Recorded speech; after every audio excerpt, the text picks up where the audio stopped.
Hello, ladies and gentlemen, and welcome to another Disjunct Confusion Thursday Night Hangout. Wait, hold on. I'm waiting for the thing to turn back around, but I think I'm actually in a good Zoom tonight. Come on. You are in a very good Zoom right now. You go. Oh, there you go. Yes, I do approve. Do Hooray. not move at all. Don't save all your settings. Let's set it. Let's do it. And now, of course, Zealeus is trying to... Okay, you can move, Zealeus, you jerk.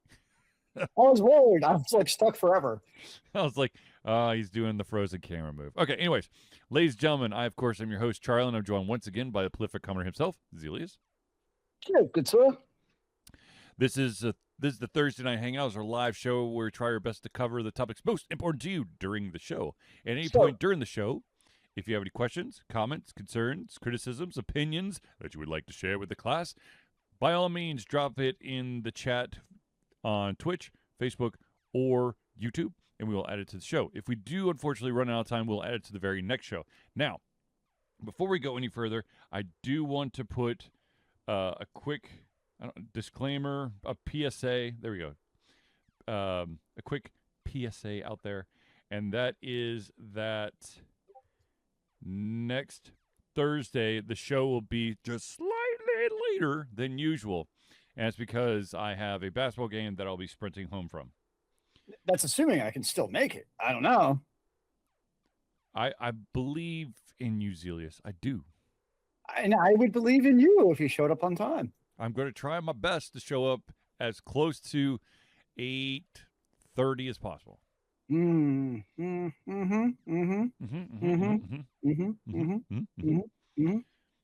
All right. So let's get into the show, shall we? All right. Aren't we already in the show? Oh, we are in the show, but let's get to the first topic. How about you that? know what you're missing? What's that? A swarm hat. I do have a swarm hat. I've actually got 3 swarm hats. I mean, given the shirt you're wearing, you really should be contributing to the full Atlanta sports effort right now. I'm just okay. saying. Hold on 1 sec, Zealeus. 1 sec. All right, guy, come on. All right. So for those who wonder what I'm talking about, so he has the Atlanta Hawks shirt on because the Atlanta Hawks are in the playoffs. They're tied 1-1 with the New York Knicks. Oh, dang and it. Then now the camera's... There we go. And then the hat is because the Atlanta lacrosse team, the Swarm, they are in the playoffs, and the Swarm play tomorrow. I don't know what time. But I know they're playing tomorrow. Saturday at 7:30. There you go. The Buffalo Bandits. The Buffalo Bandits, man. Who lets the Bandits come into town? You're going to have to watch your lacrosse sticks. Indeed. Anyways, the first topic this evening revolves around an MMO that's been there forever. And that, of course, is World of Warcraft. Now, for those of you not in the U.S., there are a couple regions in the world that apparently are going to see an increase in price for your monthly subscription. Yes, World of Warcraft still has a monthly subscription. Oh no! Basically, it looks like at least in the following countries, you're going to see an increase in pricing, and that is the UK, United Kingdom, England, Kazakhstan, Georgia, and Turkey. That's quite the interesting array of choices. Yes. I mean, inflation's hitting us all. Blizzard's got to pay for those WoW servers somehow, I guess. Yes, and of course, for those who are living underneath a rock because of certain actions that are occurring in the world, mainly around the Iranian area of the world, there not only is gas prices going sky high, but also certain data centers are now going offline because they might not be there. But anyways, the price increase.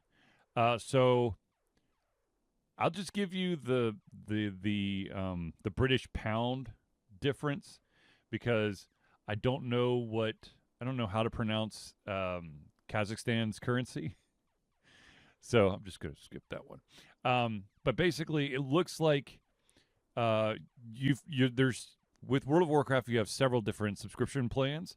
You have your 1 month, your 3 month, your 6 month, and your 12 month.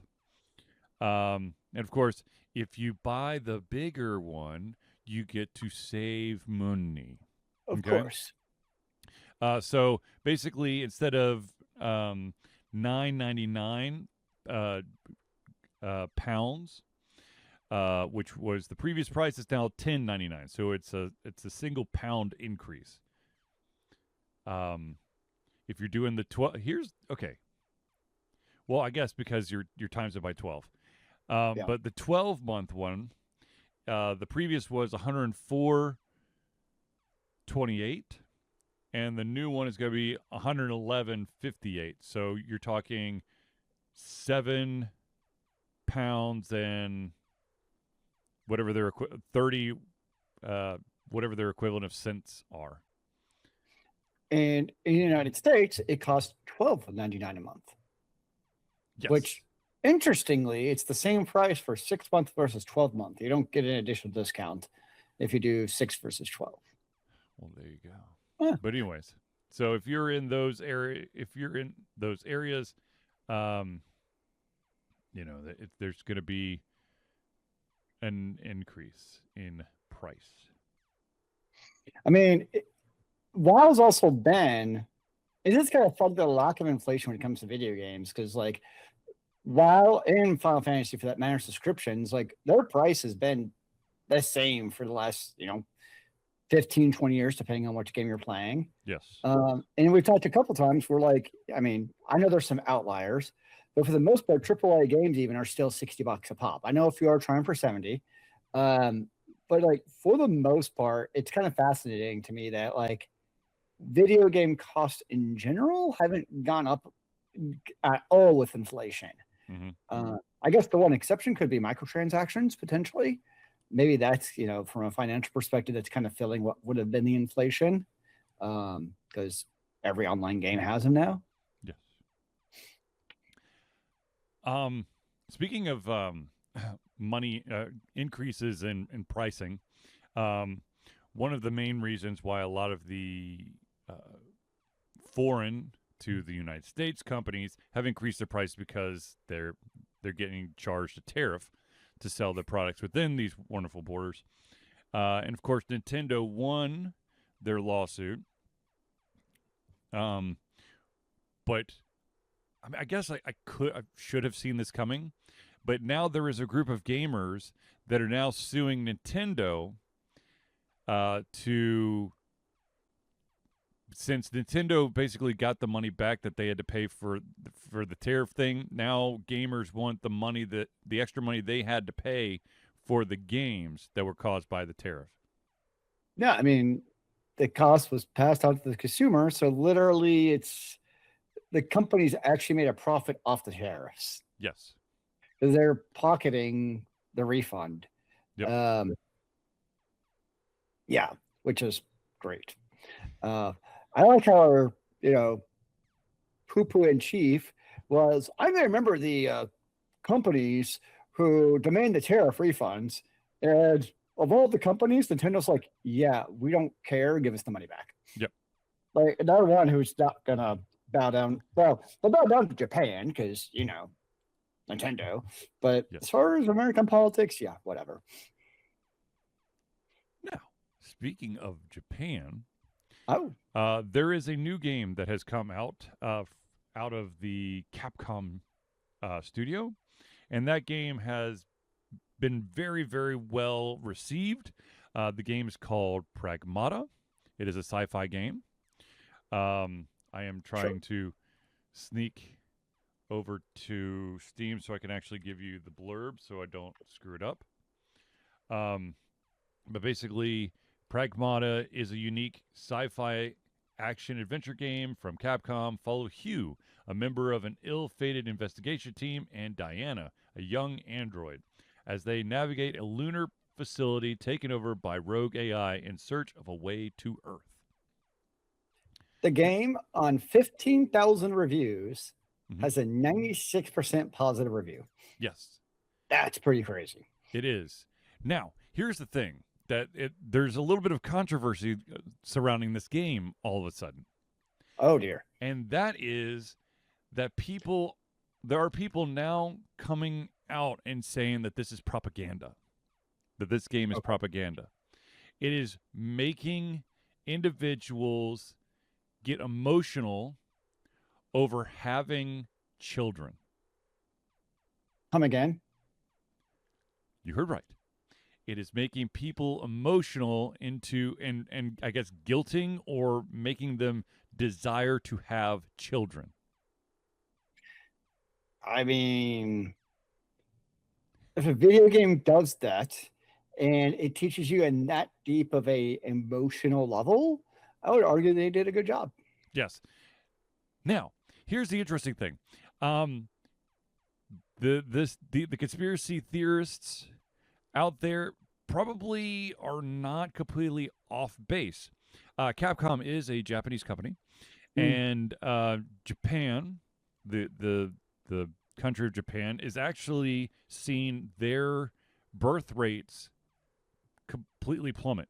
Yeah. And so there might be kind of this push to maybe get the Japanese population interested in having families again, to help bolster their population. Yeah, I mean, it's kind of a thing in all countries right now. I know Japan is hit harder than, I don't know if hit's the right word. They have a worse situation than the rest of us in terms of what is going to be a population collapse. But the United States ain't doing too hot in that category either. You got people like me who prefer furry kids over non-furry kids, which I suppose could be interpreted in many ways depending on what kind of fandoms you're into, but still. Right.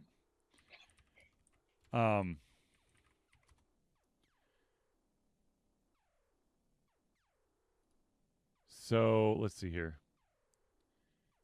The total fertility rate, that's average children per woman, in the country of Japan is 1.15. That's very low. Yes. In comparison, just for shits and giggles, the U.S., it is 2.1. So it's just a little bit higher. Yes. Yes. But I mean, it's very interesting that a game can do that. But hey, at the same time, when games are done well and they have this amazing thing called a story, they can blow people's minds and maybe even influence individuals. I mean, hell, I know that the story wasn't all that good, but like horror games out there, they could definitely influence an individual. I will always go back to the first game of the first Condemned. Condemned, I really don't remember anything about the game except that it scared me enough that in my 1-bedroom, 1-bath apartment, after playing that game, which of course I played at night, I would turn on all the lights in my apartment as I'm walking through a very, very small apartment, because I was afraid some diseased, crazed wacko with a block of concrete on the end of a rebar, a bar of rebar, was going to bash through my walls and try to take me out. Yeah. I mean, I always think of, Final Fantasy 14 leading up to Endwalker, where it's basically a culmination of 5 expansions and over 10 years of video games to kind of get to the end. And there's definitely scenes that, like, years later still resonate with the player base. Yeah.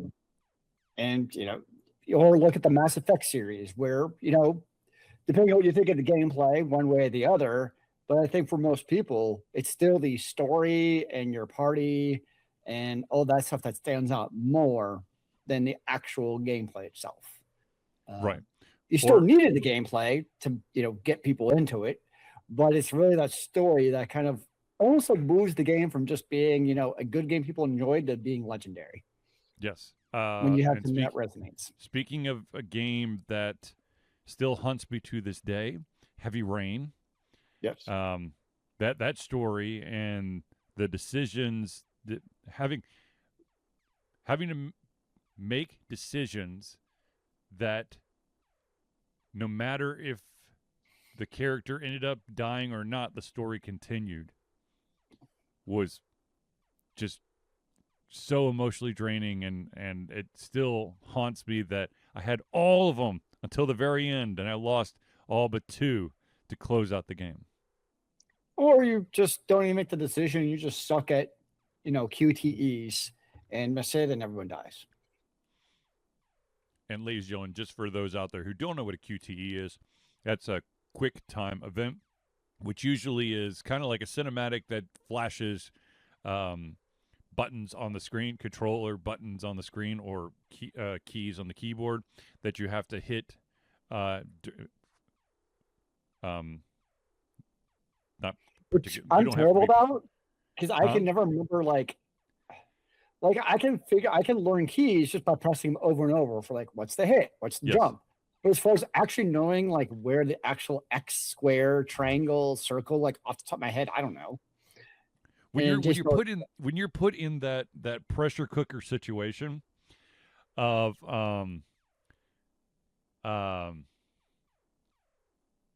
you have to hit the triangle or the X or the Y or the B at the exact time. I can't tell you how many times all of a sudden I don't remember where any of the keys are, and I have to like quickly look at the controller. That I've been playing video games for how long, and with the 4-button setup for how long, and yet I still question, or for the love of God, when there's a quick time event that tells you to hit the left shoulder versus right shoulder, all of a sudden I can't remember which one's left and which one's right. Mine is right trigger versus right button. My brain just can't. Like, if I sit there and think about it and look at the controller, I'll be like, oh yeah, that makes sense. But like off the top of my head, like my brain just, they're both right. And so differentiating between a right trigger and right button, my brain just doesn't compute it correctly. I just have to try one and see if it's correct. So, real quick, I was playing Donkey Kong Bonanza today. Yes, I'm still playing that game. And I just played for like a second, and then I was like, you know what? I actually want to play Outer World 2. Oh. So I jumped on my PC, and I'm like, I'm trying to do 2 things at once, and I was in the vendor screen, and in my mind, this is the problem between using my controller on the PC and the controller on the Switch, is that the A and B are reverse. Yep. And so instead of basically canceling out, I bought the most expensive thing in the vendor thing, and I can't sell it back. So all of my credits are gone. All the credits I've been saving for a piece of armor that has the same armor value as what I was already wearing. That's the worst. Yes. Anyways. Yeah, fun times.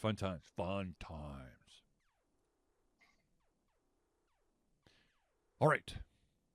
The next story has to do with a movie that's been rumored to be in the makes for quite a while.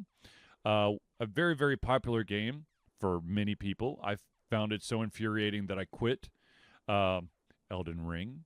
It's getting a live action movie adaptation.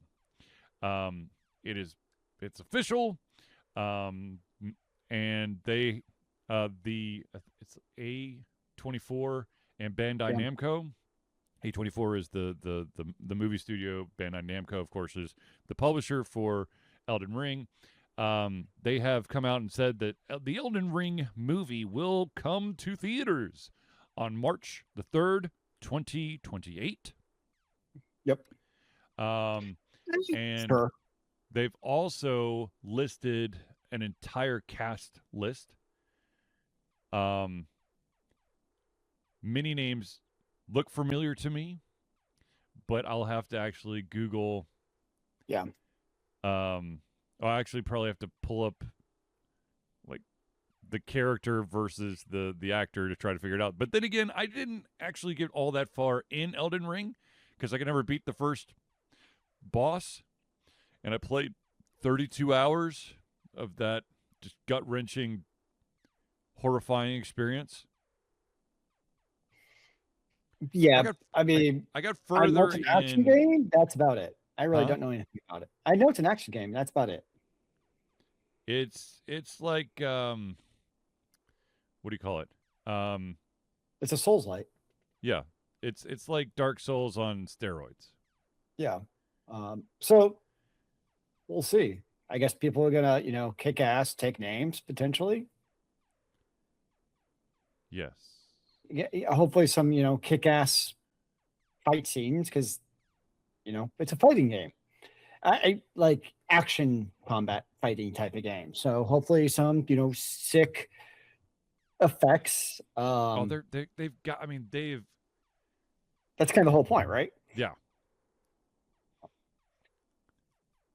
Yeah. I mean, there has to be. Who knows? They'll probably shoehorn the American military into there somehow, anyways, just Like, because. it has nothing to do. There's. It's true. Turns out that it's actually now a time travel universe. Oh Christ! And people can jump through the Elden Ring portal to actually get to this land to fight orcs. For America.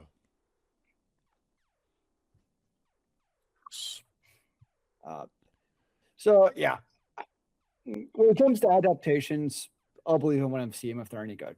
Like, Yes. I still have not seen the Borderlands movie. That's probably for the best, from my understanding. I've Hey. never seen the Dragon Ball Z movie. Yes, I am admitting that it exists just for this second, and I'm never going to.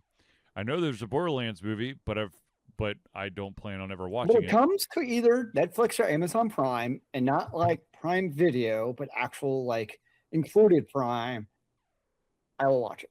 Mhm.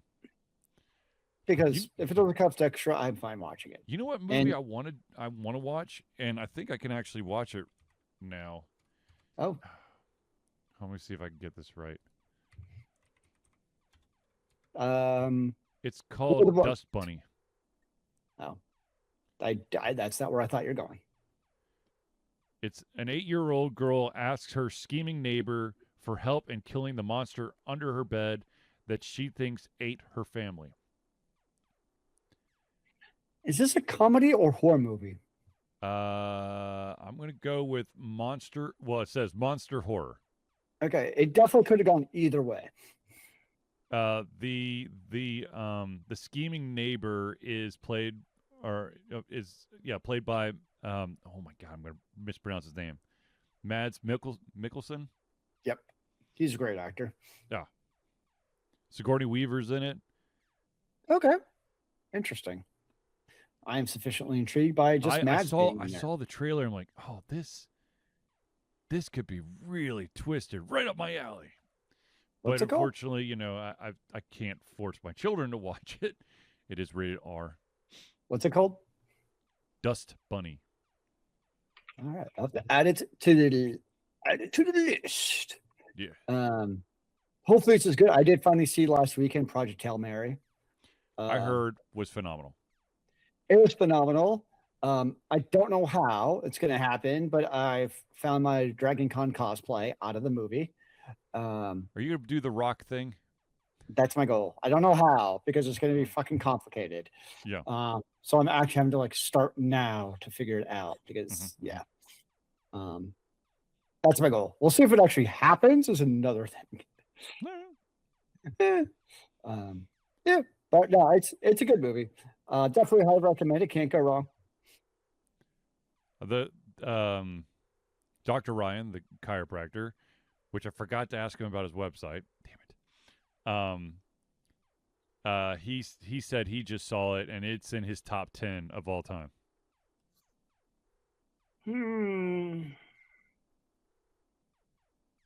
I have to really think about it because like the 3 Lord of the Rings are already in my top 10. Like those are 3 of the top 10 slots for me. So that alone makes it difficult. I don't know. I have to really look at the list and see. I got you. Yeah. I mean, it was a good movie, but for me at least, it's not something that immediately jumps as being a top 10. I would personally put, like, from a space movie, Interstellar in over it. I mean, that's not a slam against Project Hail Mary. I just find Interstellar to be phenomenal. So, you know, have you seen The Martian? No. Okay. I mean, it's the same author. That's what I was asking. Right. Same no, I've heard that I should definitely read Project Hail Mary. I've heard it's a really good read too. It's everything. Everyone's been like, it's a great read, or audiobook. Either way, I've heard is really good. Somewhere, at least somewhere on the list. There you go. All right. Now, the next topic, speaking of lists, this is not a good one. And that is that the company Meta is in the process of laying off 8,000 employees thanks to AI. Instagram and there's also 6,000 job openings that they are going to be shuttering because they no longer want to fill those roles. So they can be more efficient. Sure. By the way, 8,000 employees is 10% of their entire staff. Yeah, it's because they make so much fucking money over advertising. As it is. So it's like, it's kind of crazy when, these companies are making billions of dollars, literally. And yet it's like, oh no, we must cut more jobs. According to, the internet, which is obviously infallible, their 2025 net income is $60 billion. Just a couple dollars. Yeah, so it's sad to me when a company can obviously afford, to pay the 10,000 people or 8,000 people. And yet it really comes down to the shareholder value must come up. And what's the easiest way to supposedly increase shareholder value? Layoffs. Exactly. So I'm sure the stock price went up based off of this. Sure. Actually did it. Let's see if the stock price went up. Actually, surprisingly, it didn't really go up today. It's kind of surprising. Give us but time. Still, yeah. But yeah, it just, billions of profits isn't enough. It must be, the trillions of profits, I guess. Sure. Yeah. We're all just screwed. Yep.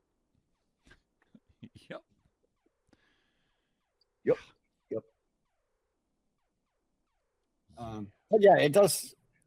Of course, the compounding issue is because all these companies are laying off workers and they're not hiring. In the case of Instagram now, it's like not only do you have the layoffs, nobody's hiring to compensate for those layoffs. So it's just a complete level of fuckery for everyone involved. So the moral of the story is no matter how bad your job sucks, at least you got one.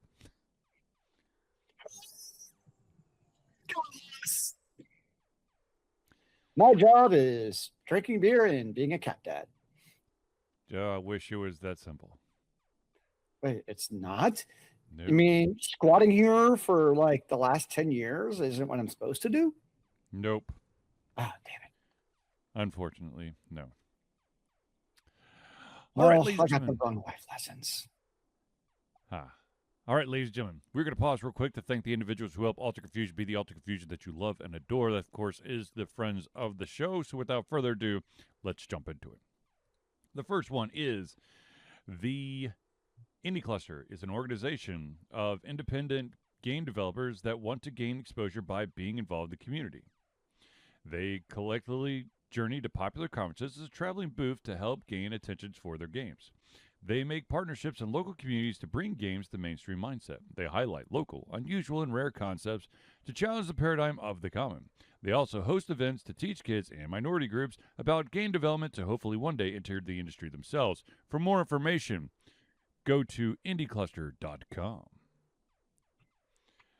The next shout out we're going to give is to the AV master himself, and that, of course, is Noodle Boy Media.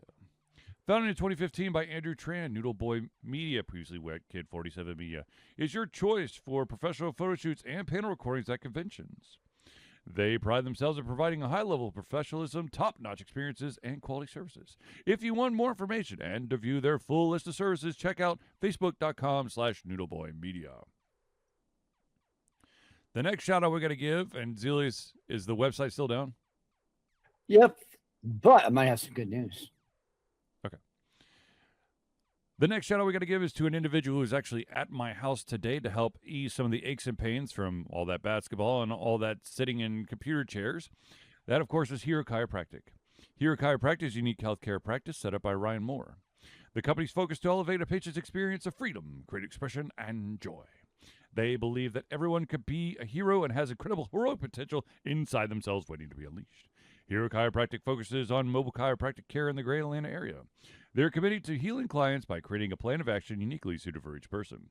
They make that plan of action as convenient and affordable as possible, and most importantly, suited to your individual needs. For more information, go to facebook.com/Hero Chiropractic. The next shout out we're going to give is to the music maestro himself. That, of course, is CrossPad Creative. Need a new logo or want to work on a full branding and content strategy? Or maybe you need music or audio for your content, just like Alter Confusion. CrossPad Creative offers a whole host of solutions for individuals and small businesses. Just email Josh at crosspadcreative@gmail.com and see what he can do for you. And the final shout out we're going to give is to the original backer on Patreon of Alter Confusion. That, of course, is Agile Axiom. By day, Axe leads both the development team and system administration team working with satellites at NASA's guarded campus, but while not in meetings and many times during. He is the Agile evangelist, Agile Axe, championing the philosophy of Agile and trying to make the world a better place for software developers, testers, system admins, and software projects the world over. Decades of experience in software development and leading Agile teams are brought to bear against evil processes, inefficient work, and bad habits. For more information, go to agileaxiom.com. All right. I know at this very moment in time, ladies and gentlemen, that you are dying to know how do I become a friend of the show. Well, it's quite simple. Ladies and gentlemen, Alter Confusion survives the love and support of fans like you, and so we have a Patreon page. Patreon lets you, the fans, lovers, haters, demigods, interdimensional beings, gods, demons, aliens, werewolves, vampires, swamp creatures, mummies, supporters, and more, to become active participants in the work we love through a monthly membership. This gives you access to exclusive content, community, and insight into our creative process. In exchange, we gain a bit more freedom to do our best work and the stability we need to build an even stronger creative career. We currently have 2 tiers that you can pledge at. We have the $1 a month, that's $1 a month or $12 a year tier, what that gets you is early access to all of our playthroughs, as well as the ability to participate in Patreon-only posts.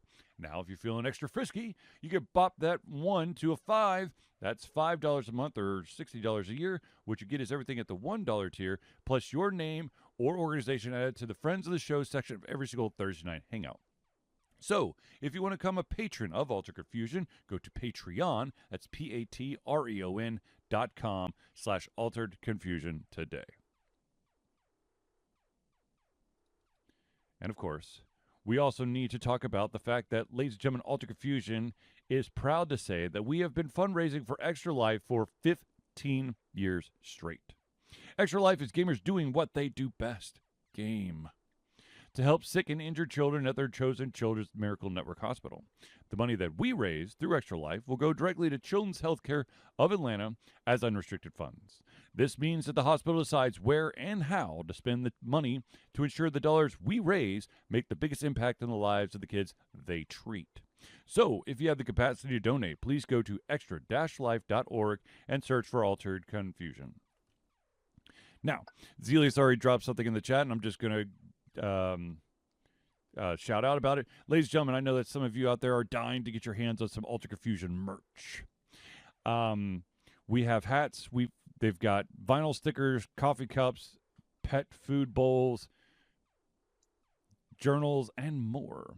All you got to do is go to alteredconfusion.tv/merch. I highly recommend that you not only get one, but two, because you can always use a spare. All right. Next on the agenda is a community question. Oh. The question, my friend, is from time to time, you will see on several different gaming platforms free games that are marked down to free for a limited amount of time.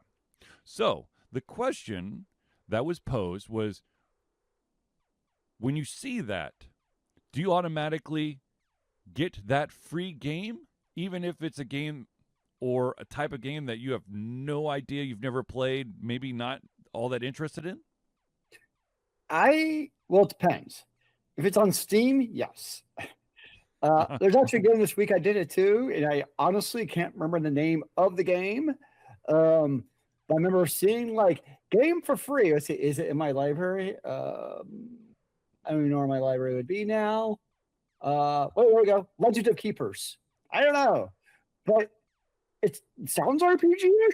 So I'm like, oh, free, sure, it's my library. Why not? What could go wrong? So yes, especially on Steam, if I see something is free, yeah, I'm just going to jump on it. Now, if it's other launchers, because I know like the Epic one does it too. Honestly, most likely not, because I'm at the point in my life where I'm like, screw it, I want one launcher, because any more than, and my brain just can't handle the complicatedness.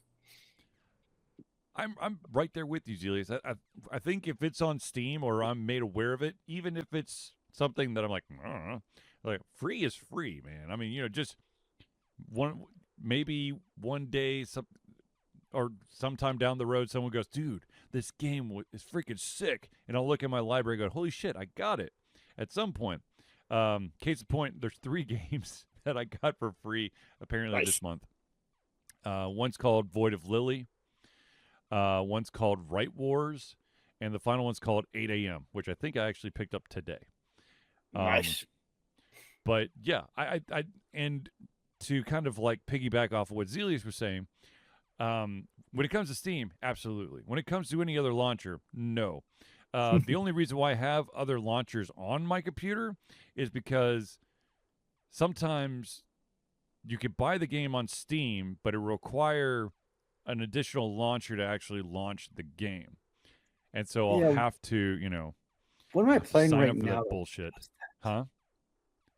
There's a game in my queue that I've been playing. I don't remember which one it actually is that does that. I think it might actually be The Division 2. I think does that. I'm pretty sure. But I've been playing it, but like if you launch it through Steam, it's like transparent to the launcher.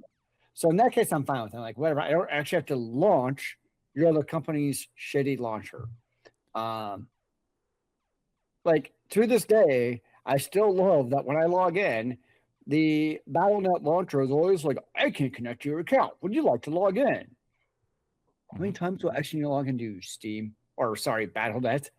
And it's like all these years later, not even from like a providing, more games or content. It's just even getting the basic non-buggy, crappy functionality down, they still have somehow not figured out. It's kind of amazing, actually. And annoying. Yes. So yeah, now when other launchers are crappy, I'm just gonna not even want to touch them. Yeah, for sure. I'm trying to remember. I think it's Alan Wake 2 requires an additional launcher. I think it's EA's launcher. But once again, as I reported last week, I had to basically put everything back on my computer. So like some games that have been sitting on my desktop forever and a day are no longer there because I had to do a fresh install of everything.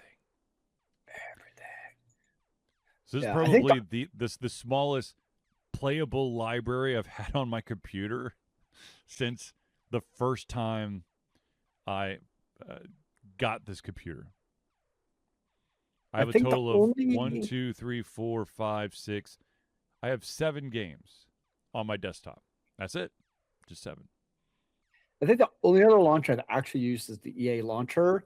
And it's only because of the Mass Effect Legendary Edition I bought originally on EA when it was not available on Steam. Yep. Makes sense. So that would be my one exception. Because it's such a good game. Oh, nope. 8 games. There's one hiding from me. I'm sure the number will go up very quickly. Well, one of my children just moved the icon over to the other screen. So I have a very important question for you then, sir. Yes. Because I've been wondering this myself. So, like, okay, your drive crashes. You now have Steam save, in theory. So, my question, like, because you play a fair number of single player games, have you seen how effective, like, Steam save has just been by default with keeping your single player save games? For the most part, since I've had a pretty consistent internet connection, I haven't seen a drop off. Thankfully, because it's all synced. Yeah, that's what I mean. It seems like your games did sync over without you really having to do anything. I guess is kind of my question. Interesting. Yeah. So like the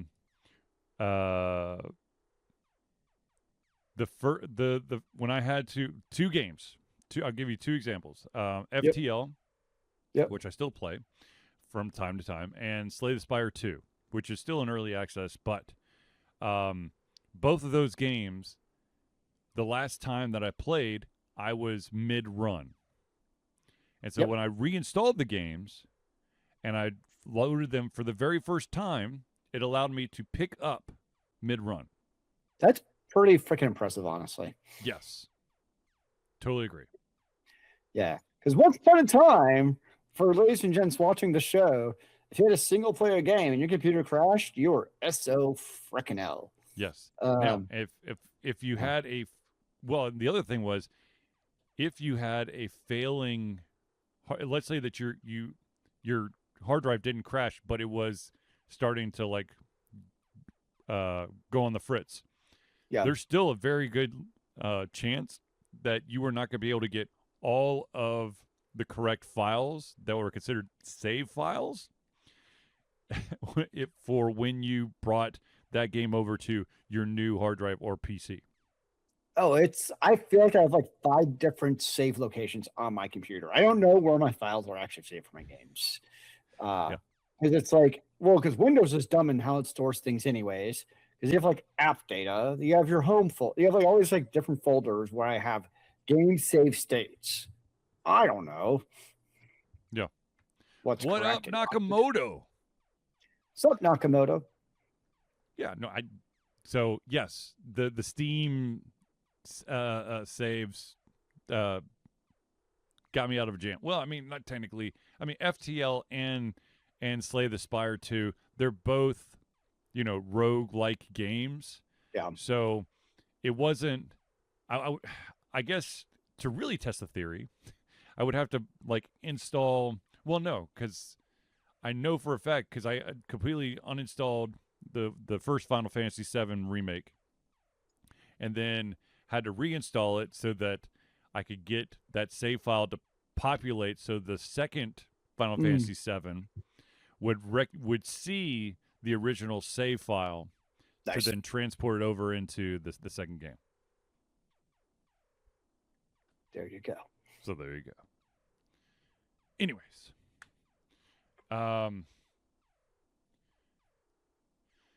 let's move on to the next story. And this one revolves around a gentleman who you either like or dislike in the YouTuber community. A gentleman who's been around for a very long, long time, and that is MrBeast, is in the news. This time it's not for his Squid Game-like I think it's on Amazon Prime show, reality show. This time it's because he is getting sued. Well, actually, his company is being sued And the lawsuit is by a former employee who's basically stating allegations of sexual harassment and discrimination. She also cites that that this company is basically a boys' club, and that she was always on the outside. To be totally honest with you, MrBeast has done a lot of cool things, but also when he started, he did a lot of shady shit. So for those who jumped on late in the game, they're like, "Oh, MrBeast is the best." But if you were there at the beginning, he was doing stuff that was almost jackass-ish. I think one of his at the time friends was permanently like I don't know if it was disfigured, but he's because of some stupid thing that this guy basically pressured him into. He's never going to be the same. So he is not this clean and perfect person. Is he as bad as the Paul boys? Probably not. Those guys are a whole different level of sleaze, in my opinion, and need to just go away forever. I have really no opinion about this because I know pretty much nothing about MrBeast. I know he has a show. His YouTube subscriber count is over 479 million. Yeah, that's not the YouTube content I watch. Mine are like music videos and ARPG reviews is about it. Anything outside of that, when it comes to these multi-million-dollar, YouTubers, I know squadoosh about them. And, it's not a shade on people who watch them or enjoy them. It's just not my cup of tea or bottle of beer, as it may be. There you go. I too don't really. I mean, when I go to YouTube, I'm trying to think, what the hell do I do on YouTube besides upload videos? Mine is I watch a lot of live concerts because a lot of metal music you can watch on YouTube, and then there's a lot of ARPG reviewers I follow. I think most of the time that I hit YouTube as of late, it's been just to have like fits of nostalgia and like watch music videos from when MTV actually showed music videos. Oh, I really like things like Cinema Sins or like Honest Trailers, stuff like that. Oh yeah, that too. I'll eat that shit up. Shows are fun. Yeah, Honest Trailers. What's the other one? The one that George does. Is that Honest Trailers? I don't think no. Pitch meetings. Mm-hmm. The pitch meetings are some of the best content on YouTube. Oh, Viva La Dirt League. Yes. Something that I also watch a shit ton of. Yeah, they just came out with a dating show. It's very cringy and pretty funny. Oh, super awesome! Yeah, fantastic. Yes, but no, I do like the Viva La Vie, like whatever it's called. The shorts are pretty freaking good, and they're so spot on. Usually, you watch like, yep, that's exactly right. Yeah. So, anyways, MrBeast's company is being sued, which I feel like if there's not layoffs, then there's lawsuits out there right now. It's layoffs and lawsuits, ladies and gentlemen. That's how this world rolls. Yeah. Now, speaking of discrimination, maybe I don't know, but there was an upcoming movie from Pixar that has now been completely scrapped, and it's called Be-Fry, BE space FRI, and it's short for Best Friends.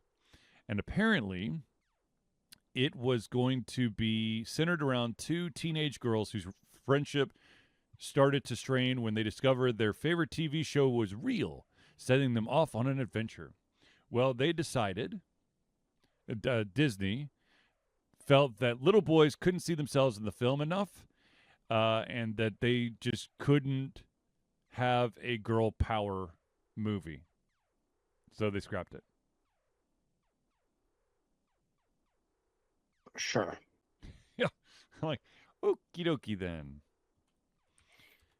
I mean, yep, I've never heard anything about this movie. Be Fry. If I saw that, would not be something on my list, just because the title looks like, I don't know why we're not just spelling it out, but that's just me. Yeah. But let's talk about something maybe potentially fun. How about the fact that Blizzard is going to have some cross skins for Overwatch, Oh, hooray! and it will be a cross collaboration with their own company. So, With what game? Diablo 4. I mean, it makes sense. I get it. It's kind of like I was saying earlier, we're not really seeing a whole lot of inflation in video games by and large. And, this is where they make up the shortfall. You look at a skin bundle. I know in Diablo 4, because that's what I've been playing, like, they ain't cheap. Yeah. I know it's always the argument of, you're paying for a AAA title, which, you could consider Diablo 4 a AAA title. Mm-hmm. And you're paying, $40, $60, whatever it is. And now you're being asked to pay more. And I know it's not power creep because or pay to win, because you're just buying skins. Yep. But at the same time, should I just be able to get those all in game regardless, because I did pay the premium price for the game? Right. Yeah. For those interested, there are going to be 5 skins. It's going to be the Mephisto Ramatra, the Druid Maugwa, Sure. the Rogue Freya, Paladin Bridget, and Warlock Lifeweaver. Sure. Yeah. I stopped playing Overwatch when Overwatch 2 came out, so I've only played like half of those characters. I would think they look cool. The barbarian should be oh my gosh, what's her name? Hold on. I have to Overwatch characters. I can't actually remember her in-character name. The heroes. I'm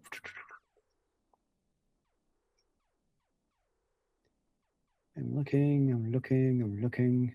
Oh my god, there's so many now. Mm-hmm. Zarya. Like, to me, the barbarian is Zarya in the game. That's just me. Or I guess Reinhardt. So there were apparently some Diablo 4 inspired skins from 2023. So this is just, I guess, more skins. I love skins. Hooray! You got to make yourself look different, and then everyone else will have the same skin, so you won't look different. You'll look all the same again. Yeah. But just like mini games, you can't. Well, I mean, people love to play their games for the skins. Yes. And I know you mock it, but to me, it's no different than you wearing a Hawks t-shirt. You can't see the Hawks t-shirt when you're walking around, but you're wearing it. Unless you're just looking down like this the whole time, which would be really awkward. Or for that matter, a hat, because you sure as heck aren't seeing your swarm hat as you walk around. I'm not supposed to be walking around with a mirror? I mean, you could be very vain. You could be like, one of those evil princesses in a Disney movie who is looking at a mirror at all times, is very possible. But that would strike me as a very odd change in character, and we'd have to get you some more drugs. Yeah. But regardless, obviously they're putting the money into it because they know that people will buy these skins. Yes. It's their moneymaker for ongoing everything, and people love skins. This is true. I mean, my son plays Brawl Stars on my phone every morning, and he gets all excited when a new skin comes out. And I'm like, ooh, okay. Are they skins you can earn in game, or do you have to buy them somehow? You can earn them by collecting enough in-game currency, Okay, there you go. or complete enough challenges to then have the random chance of it unlocking a skin. Now, are they also skins that if you wanted to, you could put in money and just buy them immediately? Yes. Okay. I was just curious on, Yes. every game does it a little bit differently. One skin, it's like $50. I'm like, there's no way on God's green earth that I would spend basically a video game, Yep. like a AAA title game's amount on a single skin that my son will be bored of in a week. And it's crazy because most games I played, like they all have those crazy, $40 to $50 skins. Yes. It's definitely a thing. And it's like, hooray! The one that gets me is like, so I play a lot of The Last Epoch, and a lot of ARPGs do the same thing, where you can buy a skin for like a single skill. So it might just be my, boomerang skill. And I've now bought, a skin for that boomerang skill. It looks really cool. But if I'm not using that skill, I don't get to see that cool skin. To me, that's a little bit cheeky. Like, at least I buy a skin for a character. Right. I get to see it for the character. It's a little bit different to me. But if I kind of buy it for a skill, I'm like locked into that skill almost. Speaking of skills, something that I've learned the hard way. I hinted at the fact that I've been playing Outer World 2 lately, and not only can you have skills, but there's also something called flaws. Flaws can give you bonuses, but also will also give will give you negative stuff as well. What I didn't know is that your first playthrough, you should always ignore flaws because they'll add, depending on how you're playing, they'll basically pop up, this flaw is now available. You can either accept it or reject it. If you're doing a lot of moving around while crouched, it'll give you a skill called bad knees. Bad knees, the flaw, will it actually allows you to move faster while in crouch. However, when you're moving into crouch, there's a better chance that enemies around you will hear you because your knees are bad. Nice. So, I appreciate the realism. I can go for that. I can understand that. So it's cost benefit. You get a boon, but it costs you something. Yeah. And to be honest with you, that type of extra flavor in a game is something that is a lot of fun. It's based off of your play type. Yep. And it gives you, like, it'll give you bonuses and negatives. Like I stupidly chose this stupid flaw that the other thing is, once you've got a flaw, you can't get rid of it. Yep. I now have a flaw that allows me to have one additional skill point. However, I'm only allowed to add it to the skills that are at 0 or are the next lowest number. So if I'm trying to put all my skill points into, let's say, medical, I can no longer do that because I have to get everything up to the medical level before I can add it to medical. That's crazy. And so I'm sweating bullets now because, certain challenges I won't be able to do now because I screwed myself over. It definitely sounds like flaws are for like min maxers on a replay. Yeah. Is what it seems like. Because exactly because most games I like to play blind the first, playthrough. Yeah. Because the normal difficulty, and obviously ignoring like Souls-like games, but most reasonable games, you can basically play any build and you're fine. Yeah. Which is how I like it. And then, now you're going to play NG Plus or whatever the game calls it. Now you actually have to think about your build. Yeah. That's totally, or look online. That I'm totally cool with. Yeah.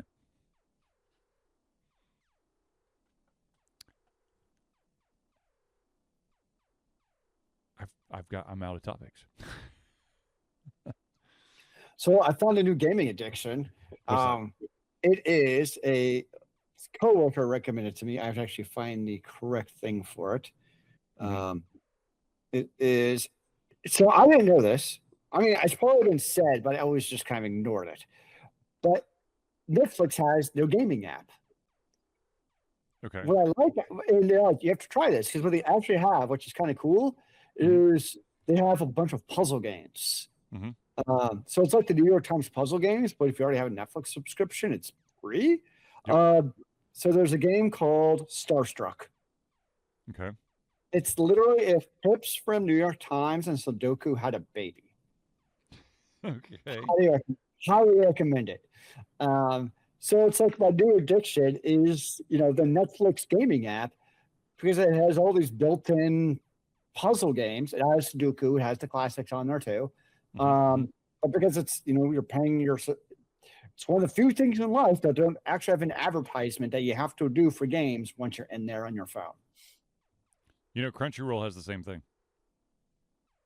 I think you have to get the premium tier to get the games, though. I'm not on the gaming tier for Crunchyroll. See, I think I'm on the premium tier because I think I get the games, but I also get the manga, which is awesome. So I don't have that tier, but with Netflix, well, I have the non-advertising version of Netflix. Yes. So I don't know if like the other tiers get it, but regardless, I know whatever I have. My buddy was like, "Try this out." I'm like, "Okay," and yeah, it's my new thing. Yeah, especially like during a lunch brain break to just pop in a couple of quick Sudoku like puzzles to keep the brain turning. So if you're into puzzle games, like those kind of like word puzzle games, definitely recommend checking out the Netflix, and then Starstruck is worth looking at. Right on. Which I would have never looked for on my own if it were not recommended. There you go. What have you been playing, Sue? What have I been playing? Well, besides The Outer World 2 and Donkey Kong Bonanza, I was playing. I still play Slay the Spire 2. Nice. And then I play the same 2 games on my cell phone every single day because I like to keep my streak alive. One is something called Cody Cross, which is kind of there's the daily challenge is a Wordle and 2 crossword puzzles, and then the other game that I play every single day, and this thing just I don't know why why I'm still doing it, but it's a nonogram game. So it's basically you get like for example, a 10 by 10 grid, and it tells you there's 10, and then you could fill in all those 10 squares, and then the next one might be like a 6. Then there's 6 in a row of those to make you basically a dot matrix or a pixel picture. But that thing has so many with your doodling brain, it sounds kind of perfect. Huh? With your doodling brain, it sounds pretty perfect, actually. Yes. The only problem is that it has ads, and the ads are so freaking random sometimes. It'll be like you get like let's say there's a 15 by 15 grid, and you're doing it, and then all of a sudden you kind of know it's coming because all of a sudden if you get a bunch of it right without making any mistake, you'll see like a little message pop up, "Nice job," and then you're like, "Well, fuck, here comes the ad." Now, which, of course, as soon as it pops up, you can immediately exit out, so you don't have to watch it. Yeah, because some of you can force quit the app, go back in, and basically skip the ad that way. But I'm like, this is so stupid. Why? I mean, I understand, but at the same time, I'm just like, all right, where's the X going to be? Boop. Okay, now back to making my picture. Yep, I get that. Yeah. So, but anywho, okay, real quick, we said this at the beginning of the show. We'll say it again now. Next Thursday, our show will be slightly later because I have a basketball game at 7:00. But then we will do it right afterwards. But other than that, I believe we have reached the end of our show. So, without further ado, ladies and gentlemen, I want to thank everyone for tuning into the Alter Confusion Thursday Night Hangout. For myself, Charlie, and Zealeus, it's been a pleasure getting ready to come our heads, our mouths, and of course, our hearts. We'll be back next Thursday for another Alter Confusion Thursday Night Hangout. Remember, kids, keep on gaming in the free world. Amen to that, brother.